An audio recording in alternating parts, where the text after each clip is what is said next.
Good afternoon, ladies and gentlemen, everything in between. Welcome back to the Sean Cross channel. So, currently, it's 4:11 p.m. on the 23rd of March. We're getting definitely near the tail end. Like, we're getting closer and closer to the end of, well, part 3 out of 12 of 2024. There are a great many incredible opportunities I'm looking forward to, and most likely this video will be the beginning of one of those many fantastic opportunities. Today we are going to be listening to Nylist, Grasp Your Breath. This is an unreleased single.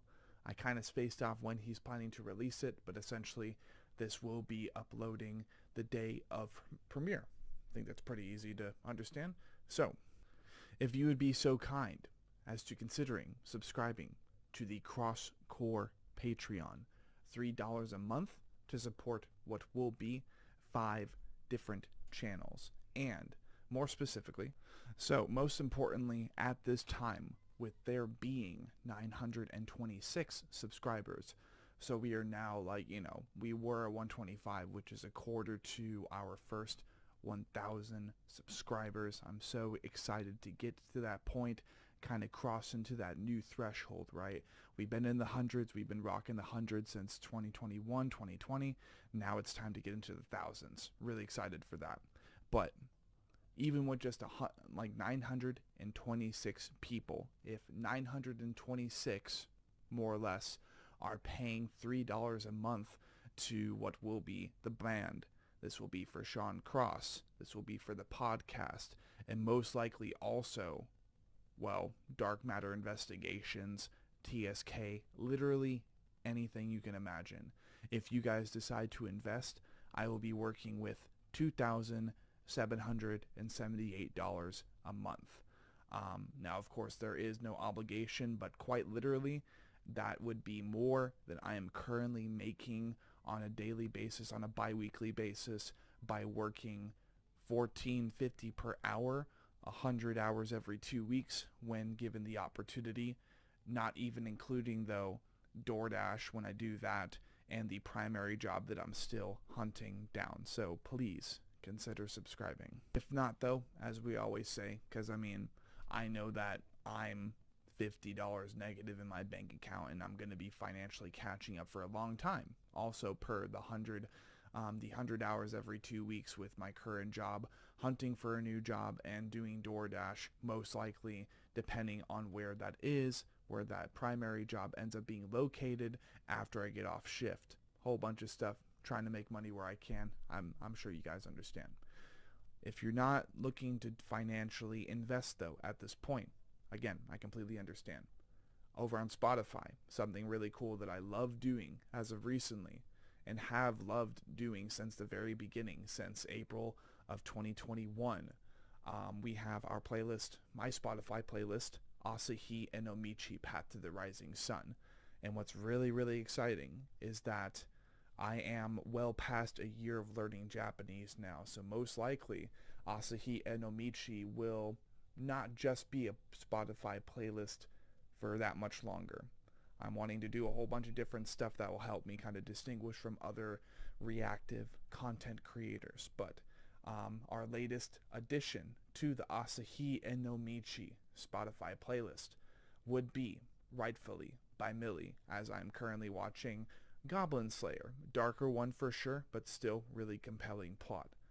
When it's not Asahi no Michi, people, we have, I think, 5 different chapters playlists so far. Basically, I didn't exactly want to call it like my top 10 for 2023, 2022, 21, 19, or 18. So instead, I call them chapters because they are the musical chapters of my life on an annual basis, right?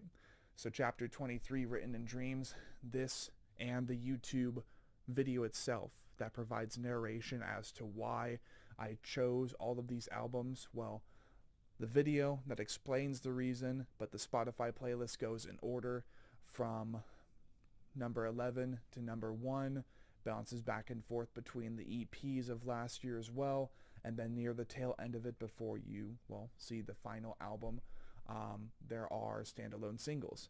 Not only that, though, speaking for the chapters playlist, because I've been meaning, I think I've mentioned it a couple times with recent uploads, when I think to mention it, of course, but one thing I also want to do in the near future is basically take a day or two, sit down, go ahead and get the Procreate tablet out, and basically make an original piece based off of my chapters playlist. Listen to all these albums, listen to all these EPs and standalone singles, and see if I can compose a really nice original piece, provide you guys a time lapse, and therefore also provide the homework that I'm wanting to get into graphic arts and start doing original pieces like Kaylin Stokerman's, like El Ryan Cantor, or like Caesar Aldrian. Not, of course, on the same level. I can't exactly make the pieces that they have so far. There's a reason that I'm not known as a graphic artist yet, but everybody starts somewhere, right? So that's the intention with that. Anyways, cross country then would be my own country playlist. And well, since the last time I recorded talking about this playlist, it still hasn't updated that much. We got Oliver Anthony, we got Thomas Gabriel, but there are so many other artists that I'm finding that, well, hopefully one day will make the Anatomy podcast not exclusively a metal podcast. I would love to kind of jump into different genres and see how many stories and see how many genres I can conquer with this podcast, and basically tell the story of music from around the world through the show, whether it's country, J-pop, metal, grindcore, lo-fi hip-hop. The list is endless, really. But of course, we have to continue steadily building up with metal, slam, deathcore, you name it. After that, because, well, Tennessee has a part of my heart, people, and I plan to go back there in January of 2026. We have the Tennessee Local Bangers playlist. This mostly contains metal, like Whitechapel, Orthodox, I think Divisive, and a couple others. But, of course, as time goes on, more artists will pop up. So look forward to that. We have Horror Show, which is for new metal, more or less basically what you'd be seeing at Knotfest or even Sick New World. Love the Horror Show playlist. I've been kind of obsessed with that aesthetic for a long time too. We have Ignite the Church, which is that good old freaking anti-religious, anti-God friendly blackened death metal, deathcore, all the albums in that genre, in that culture that I feel are relevant and deserve to be on this playlist. Last but not least, people, in which I definitely need to update the cover art, as it's not just me anymore. Thankfully, I actually love that. This would be TAP's greatest hits. I still have yet to add, I think, at least a couple songs, but honestly, it could be worse. Last but not least, people, we have my Depop shop. I finally do have the Within Destruction Yokai flag, the Fit for an Autopsy, the Sea of Tragic Beasts flag. I have the Stygian Complex flag, and I have other couple items that I'm probably going to be throwing up on here pretty soon, as I am not in a great spot financially right now, and I need to get out of that said spot as soon as possible. So consider buying any of my products over there, please and thank you. All right. Thank you for your time so far, and let's get into Nylist.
Alrighty, people, so that was Nylist and their newest track, Graphs Your Breath. That was a heavy one. That was a very, very experimental, like, I don't even know how to describe it other than that bands such as, or projects, I guess in this case, Nylist, Mythful, In Gloom, Posthuman, Death Vectors, Demon Defiled. What are some others? I think of the top of my head. I think that's about it. Like, those are kind of they kind of reside within that same bracket of really like deep fried deathcore, downtempo, beatdown, slam, whatever you want to call it. Definitely more deathcore based as opposed to slam. Most of these bands really. Nylist, pardon me. Nylist is definitely another one of those. They are just so very like Fred.